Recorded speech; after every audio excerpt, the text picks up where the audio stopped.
أو باكر هذا واحد يطلع ما أدري بعد أنا اللي مستعجب أعجب.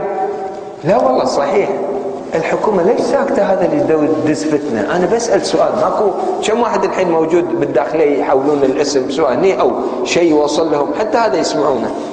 يا أخي أنتم كل سنة تشوفون هالفتنة قاعد يصير، يوم عاشوراء فرحة، يوم عاشوراء ما أدري شنو، قضية كلها كذب وهرج وحديث موضوعه بس استفزاز للشيعة.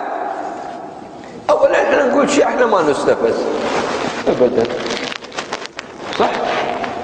على قول الشاعر إذا الكلب لم يؤذك غير نباحه فدعه إلى يوم القيامة ينبحه. هذا بعد إذا نبح. أما إذا بتعض لا احنا نعرف شلون نفرد، لا احنا نعرف شلون نفرد، لا احنا نعرف شلون نفرد، لا احنا نعرف شلون نفرد، لا احنا نعرف شلون نفرد. تمام؟ هذا كلام كبير.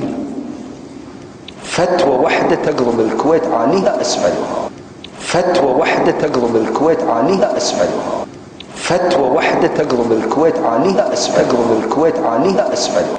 تدرون ولا لا؟